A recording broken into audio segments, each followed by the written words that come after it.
This video's intent is to focus on the process the 1st Infantry Division uses to collaborate and present targeting inputs to the commander or his representative to make decisions on the employment of limited resources to achieve effects against the enemy in a multi-domain environment.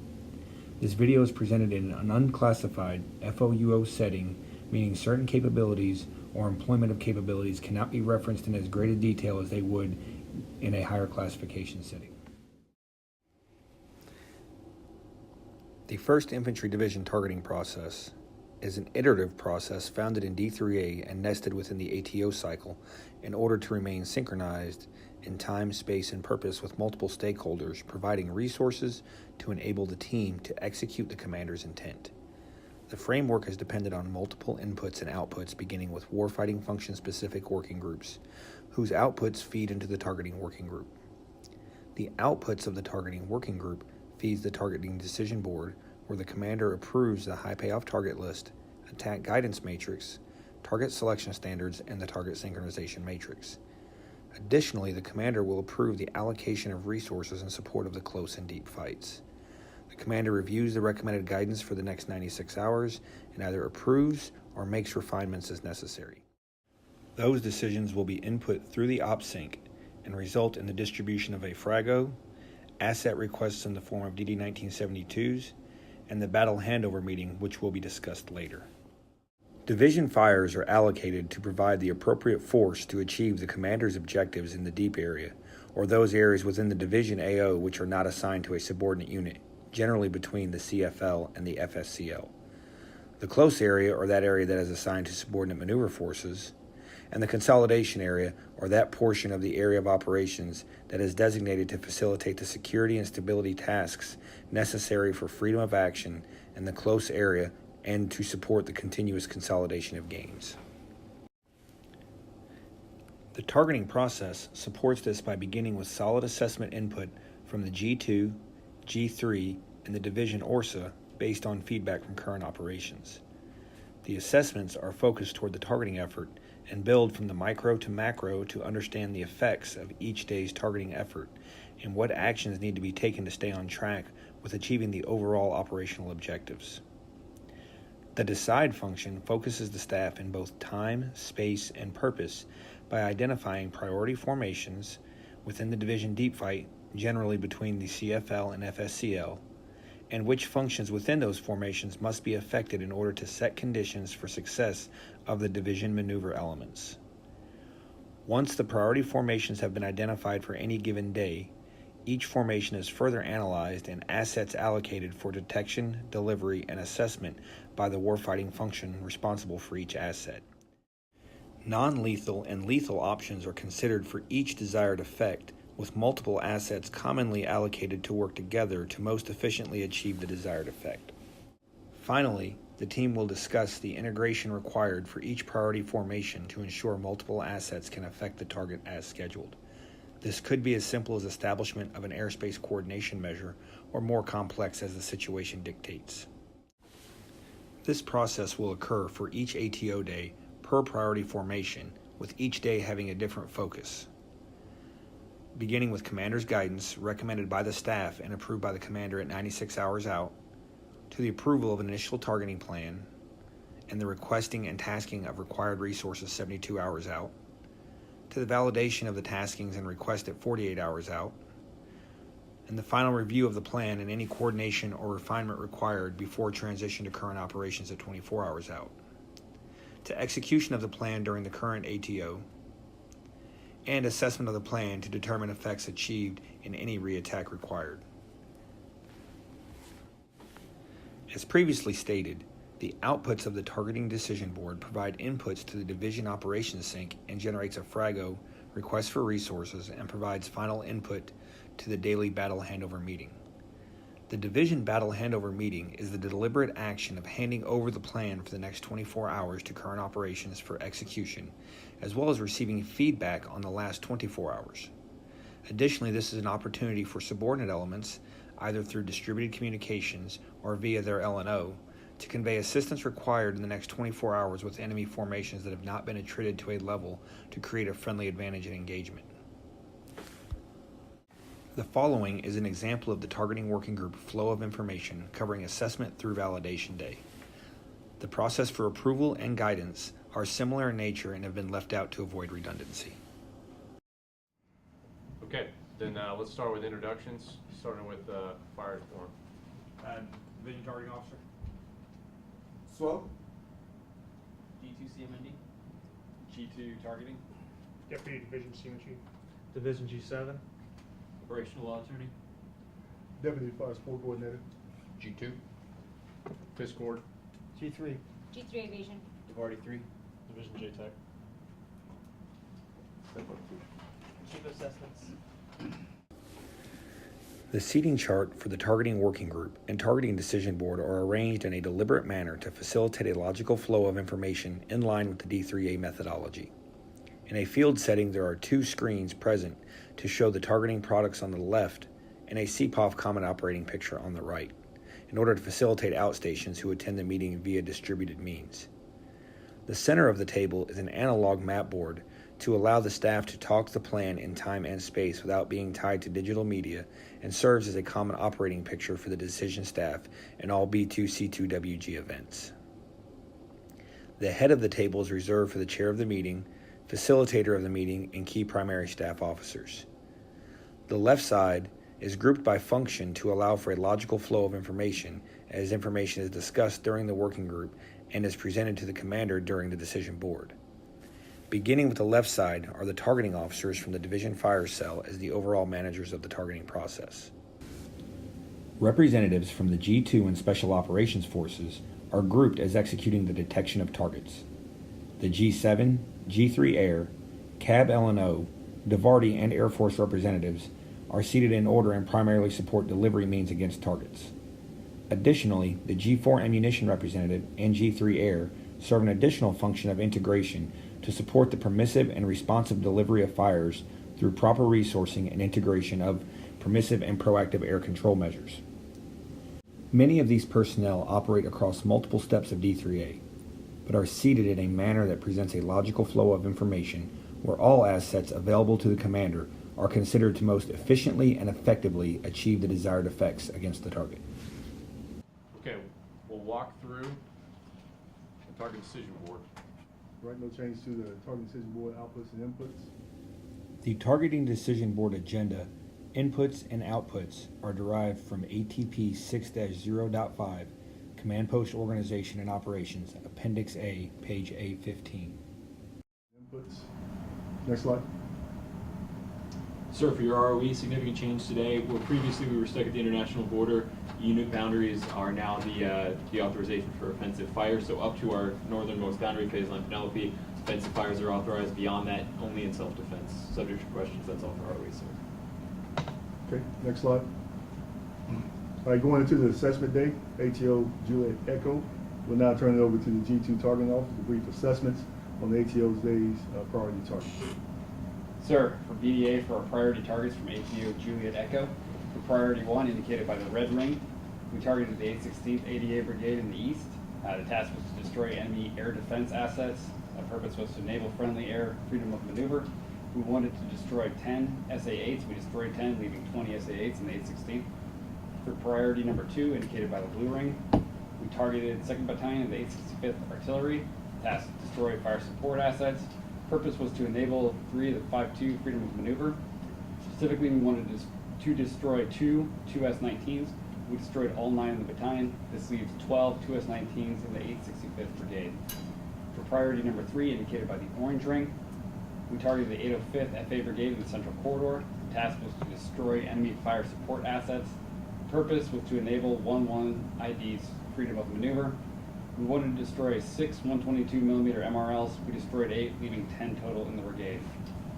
Finally, for target nominations, we nominated SA-6 as core targets from the 816th Brigade in the east, the 806 in the central, and the 866 in the west. Core destroyed 8 from the 816th, 3 from the 806, and 3 from the 866, leaving 40, 45, and 45 SA-6 systems as we move from east to west. Okay, next slide. Sir, this is the overall BDA slide showing current strength remaining in the AO. I'd like to highlight 2 specific units, the 866th and the 844th Recon Brigade. both in the western sector. The 866 Air Defense Brigade remains at 90% strength, and as we set conditions for the division attack out of contact, we'll need to continue to destroy SA-8s at a rate of 8 per day, and nominate the remaining 45 SA-6s as core targets to remain on the glide path for the division attack out of contact. The second unit is the 844th Recon Brigade. Has been tasked to guard the airfield on EA Utah and retains one battery of 2 S6s. Again, we'll have to destroy those 2 S6s in order to enable the division attack out of contact. Any questions, sir? No questions. Okay, next slide. Turn it over to assessments. Sir, so this is your campaign assessments for ATO Juliet Echo. The results of the assessment working group going out to 120 hours. The bottom line up front, sir, is that the campaign is mostly on track. The main issue is the eastern portion of the AO. We are focusing all of our, most of the division's assets to the western portion in support of the attack out of contact, which puts 2nd of the 52nd Brigade at risk. The risk is moderate. The risk is moderate because of the shaping for our 815th ADA and 815th Fires Brigade, as well as the 816th ADA. The focus is our first end state right there, which is a shaping of the combat power of the DeNova forces. To your question, sir. No questions. Okay, at this time, we'll turn it over to the G2 to give the overall enemy situation. Okay, the enemy situation as it currently stands as of today is that the OSC South, positions south of phase line Courtney, are in contact with the 1st of the 52nd and the 3rd of the 52nd. The 2 separate brigades that were attached to the 86th, that being the 864th and 840th, have currently retrograded north of the international boundary at phase line Courtney and are continuing to move north at this time. In the center, the 802nd occupies a defensive strong point, vicinity objective of Los Angeles along the international boundary, with forward elements being forward in the Brown and Dedmon passes, defending from east to west against 1st BCT as they continue as they attack toward the international boundary. The 803rd is currently occupying defensive positions vicinity objective Salt Lake City, with 1 battalion being tasked to counterattack into 1st Brigade in the event that they breach the defenses of the 802nd. In the east, the 81st has retrograded all of their positions at this time north of the international boundary and currently are in the limited 2nd of the 52nd. Within the division deep fight, the enemy continues to reinforce these defensive positions with the 3rd of the 388th MRL Brigade, the 805th Artillery Brigade, the 815th Artillery Brigade, each also reinforced with air defense brigades. One other kind of late-breaking information that we're starting to see, the 41st DTG, which is the OSC South's reserve, has been mobilized. He's reached the decision point to commit, and we assess at this time that he intends to commit the 41st into the western sector in the Velilla province to reinforce the 86th in order to enable a counterattack, continue his advance south towards Swarbo along Avenue Approach 1. To do so, the enemy has established a number of lines of communication to move the 41st from its current positions forward into the 86th sector. And right now, observing reinforcement, the reestablishment of an airfield, which is indicated on the map as engagement area Omaha. That airfield is capable of holding approximately 10 to 15 fighter bomber aircraft. And is fixed-wing capable, certainly. Secondly, an airstrip at engagement area Utah, which engineering assets are reinforcing at this time. That we assess that airstrip is transport aircraft capable. And again, these become key to the OSC South Commander's ability to reinforce and commit the 41st DTG. Remaining decision points, again, at this time are for the enemy commander where he will commit the 41st. We assess that's most likely right now in the 86 AO. Whether or not to use non-persistent chem to enable both his defenses along the international boundary and a potential withdrawal from battle position should that become necessary. And then finally, in the event that he is unable to conduct a successful counterattack south, would be the when to withdraw his forces north of the international boundary and reestablish battle positions along the international boundary. Pending any questions, I will hand it back to you. No questions, Deputy. Sir. So currently, right now, we're at ATO Juliet Golf, which is a review day, plus 24 hours out. We'll go ahead and go to the next slide and turn it over to the staff with us. Good afternoon, sir. For the next 24 hours in Juliet Gulf, you can expect gusty winds up to 20 knots to only affect NBC and smoke for both friendly and enemy forces. In the afternoon, you can expect temperatures to exceed 100 degrees Fahrenheit to affect both enemy and friendly personnel on the ground. Pending your questions. So nothing that is significantly going to impact anything for aviation assets, fixed wing assets. Or rotary wing assets. Or rotary That's wing. correct, sir. Okay. Okay. Next slide. So the current fire support coordinating line is phase line Annie, correction, Maria, and the current CFL is phase line Annie. Core shaping. All right, so at this time, we'll go with the core shaping. So again, we nominated through core to destroy the elements of the first and the third of the 388 MRL, as well as nominated destruction of the 182nd Aviation and the 866 and 806 and 816 ADA SA6 systems. Again, attributing those elements down to 30%. South Illinois currently at this time, no change to the AOB and ODA locations. Still 4 ODAs operating within the core AO, one AOB. No missions planned for the next 72 hours. All right, G35, cover scheme and maneuver. At this time, we have 21st Infantry Division west of phase line James, defending the international boundary. To our east at the yellow stickies, we have 12th UK Division, also defending along the international boundary. They're currently east of phase line Zachary. Specifically to RAO, 3rd Brigade, 52nd Infantry Division is currently receiving indirect fire from 2 motorized infantry brigades. As we move to our east, 1st Brigade, 52nd Infantry Division is currently in defensive positions along the international boundary. 1st Brigade 1ID will be seizing objective Los Angeles. Meanwhile, 520 Infantry on the JBLM will be conducting the air assault, seize objective Salt Lake City. And then to our far east, Sac Brigade, 52nd Infantry Division is also defending along the international boundary. Just to clarify, you say currently they're receiving indirect They fire. will be. Right, in the period that We we're looking at, anticipate. ATO plus 24. Yes, sir. All right, appreciate it. Now turn it over to G2 for enemy's reaction. As the 2 brigades, the 861st and 863rd referenced by the G35 a moment ago, remain in battle positions. They're dug in fairly strong, so although they're continuing to receive heavy volumes of direct and indirect fire, they have not yet retrograded from those battle positions. We do not anticipate they will have, rather. The 864th and the 840th continue their retrograde north of the international boundary, out of direct fire contact. At this point in time, assessment is that the successful air assault operation by 520 interdicted that battalion from the 803rd's ability to counterattack into the 802nd. The 802nd continues to defend against 1st Brigade in the center of that corridor. Supported by indirect fires from the 805th.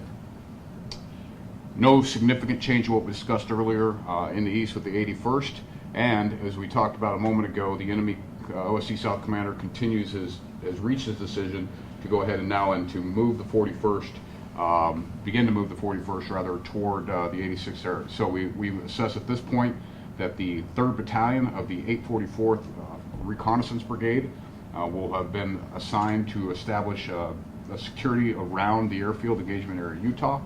And at this time, the fixed-wing aircraft from the 11th Interceptor Squadron and 22 attack squadrons have not yet arrived at engagement area Omaha. However, sensitive reporting continues to indicate that is their intent. There are some security assets showing up and some engineering assets to continue to improve that airfield. That is the enemy situation 24 hours from now. Okay, so now that we've established what our blue actions are and the enemy's reactions, let's continue and talk about our priority formations that we had already teed up in the preceding days of the ATO cycle. Sir, the priorities for ATO Juliet Gulf. First priority is the 866th Air Defense Brigade, vicinity of NAI-1, depicted by the red ring. Task is to destroy enemy air defense assets, and the purpose is to enable the division attack out of contact. We want to destroy 8 of the SA-8 launchers, taking that unit from 22 to 14 SA-8s. Second in priority is the 4th of the 384th MRL, vicinity of NAI-04, depicted by the blue ring. This is to enable 352's freedom of maneuver and to protect the force.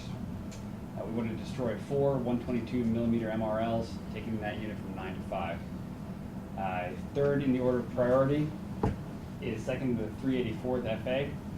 Task is to destroy enemy fire support assets in order to enable 152's freedom of maneuver and to protect the force. I want to destroy 5 of the 2S-19s, taking that unit from 9 to 4. Fourth in the order of priority is second to the 388th MRL. The task is to destroy fire support. The purpose is to enable 352's freedom of maneuver to protect the force. We would destroy 6 of the 220mm MRLs, taking that unit from 12 to 6. This is in response to Juliet Echo. This is the second time that we've seen this target from that targeting cycle. Okay, so just to clarify, when we had looked at this ATO day and the preceding days, the priority number 4 was not one of them. We had assessed that we would have already shaped this in Juliet Echo. Unfortunately, we did not, so that is why it is renominated not only an execution day of Juliet Foxtrot, but again in review day of Juliet Golf. Yes, sir. Okay. First priority, let's go with the tech. Sir, detecting those priority 1, vicinity NAI 1 is going to be SIGINT, followed by Grego 1 and GMTI. From 06 to 1200, SEMA will disrupt C2 and degrade sensor to shooter link. Sir, space from 06 to 1200 will disrupt C2.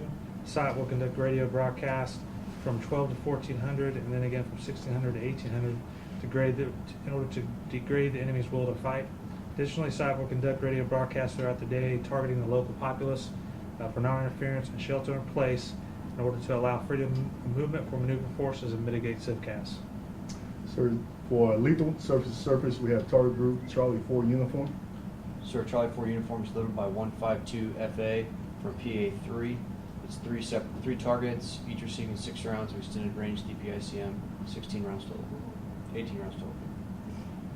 Setting those targets, sir, will be SIGINT, Grego Line 1, and Image Intelligence. Integration, sir, ACA Cal expecting approval on the core UAP tonight for all shots out of PA3. Okay. Okay, so let's go priority 2. Priority 2 is tech. Priorities to detect vicinity NAI 4 consist of SIGINT, Grego Line 1, and Q-53 radars from the Vardy, specifically CBR 4 and 5. No change for SEMA. Sir, no change for space for SIOP. So we have one cash request submitted, looking to put a single 2-ship of a single 2-ship against that particular target set, attempting to reduce the numbers from 9 to 3. Right. Surface to surface, we have target group Charlie 5 uniform. Sir, Charlie 5 uniform delivered by 252 FA from PA4. It's 3 targets, each receiving 6 rounds, extended range DPICM, 18 rockets total. Assessing those targets, sir, will be CAS, followed by Grego 1, and Image Intelligence. Integration, sir, ACA Moose expecting approval on tonight's core UAP. Priority 3. Protection assets used for priority 3, vicinity NAI 27 will be SIGINT, Grego 2, and Q-53 radar from the Vardy, CBR 5. From 13 to 1600, SEMA will disrupt C2, fires nets, and degrade integrated fire systems. So there's no change in space or SIOP, sir. Sir, we'll have cast on station from 14 to 1600. Single 2-ship looking to reduce their numbers from 9 to 4. For lethal, sir, surface to surface, target group Charlie 6 uniform. Sir, Charlie 6 uniform delivered by 152 from PA3, 18 rockets, extended range DPICM. Assessing those targets, sir, will be CAS, followed by Grego Line 2, and SIGINT. Integration will be ACA Bull, sir, expecting approval on the core UAP tonight. Okay. And then priority 4. Priority 4 detection assets, sir, will be GMTI, Grego Line 2, and Q-53 radar from the Vardy, CBRs 4 and 5. No change for SEMA. No change for space for SIOP, sir. So we'll be utilizing the same 2-ship that we are working with priority 3, pending detection, and due to proximity, if we identify those targets, we'll engage with those assets as well, sir. Sir, surface to surface, target group Charlie 10 uniform. Sir, Charlie 10 uniform delivered by 252 from PA4, 18 rockets, extended range DPICM. Assessing those targets, sir, will be CAS, followed by Grego Line 2, and Q-53 radar, CBR 4 and 5. Integration ACA Horse pending approval, sir. At this time, sir, we'd like to review the high payoff target list. Okay, and as the deputy Fiscord pointed out, this is where we would allow myself, the chief, or if it's a decision board, the CG, to review the high payout target list as it stood, as we revisit it now for the third time, and see if it is approved and it still stands. So let's continue. Okay, next slide. All right, sir, so validating day, ATO Juliet Hotel, 48 hours out. Next slide. Slow. For Juliet Hotel, the next 24 hours are going to be pretty similar to the Juliet Gulf, with temperatures exceeding 100 degrees Fahrenheit in the late afternoon and 20-knot winds, pretty much the average throughout the day, affecting NBC smoke for both friendly and enemy forces. Pending your questions, sir. So no other impacts to any airborne ISR platforms, rotary wing, or aviation? That's correct. Okay. No questions? Okay, next slide. So, sir, before we get into the G2 assessment, we'll cover the actual core shaping. Again, the core nominates during this targeting cycle, the 866, 806, 816, 88 SA6 system. Again, the destruction, trading those systems down to 30%. Sir, Division G35.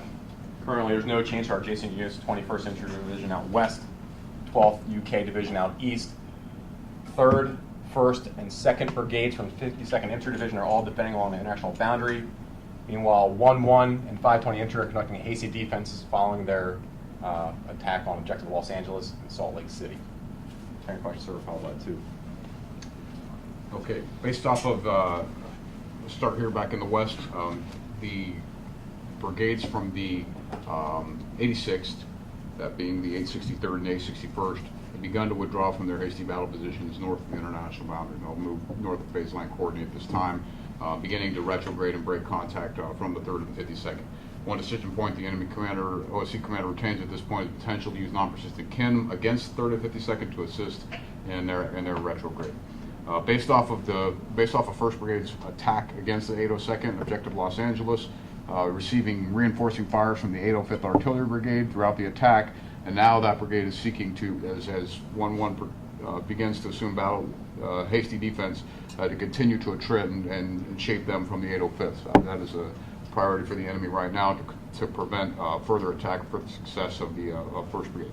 In the east, 815th Artillery Brigade continues to place fairly effective indirect fires against 112, as well as 252 along the international boundary. At this point, continuing sensitive reporting indicating that the enemy is getting close to occupying the airfield at objective engagement area Omaha, and that the airstrip is now capable at engagement area Utah, continuing to be secured by the 3rd of the 844th. Okay. Sir, at this time we're turning over to the G2 targeting officer to talk about the priority targets that can affect the division during this ATO. Sir, priorities for this ATO. Number 1 is the 866 Air Defense Brigade, vicinity at NAI 01. The task is to destroy enemy ADA assets. The purpose is to enable the division attack out of contact. We want to destroy 8 SA-8s, taking that unit from 14 SA-8s down to 6. Second in priority is depicted by the blue range ring. The 805th Artillery Brigade. Task is to destroy enemy fire support assets in order to enable 1-1 ID's attack at a protected force. We want to destroy 10 122 MRLs, taking that unit from 10 to 0. Third in the order of priority is depicted by the orange range ring, the 815th FA Brigade. The task is to destroy enemy fire support assets. The purpose is in order to enable 252's freedom of maneuver to protect the force. We want to destroy 12 122 MRLs, taking that unit from 16 down to 4. And fourth in the order of priority is depicted by the black ring. It's 3 of the 844th Recon, the air defense battery that's attached to them. Task is to destroy their ADA systems in order to enable the division attack out of contact. We want to destroy 6 of their 2S6s, taking that unit from 6 down to 0. Okay, that prioritization still stands. Let's drill down into priority formation 1. First priority, detect.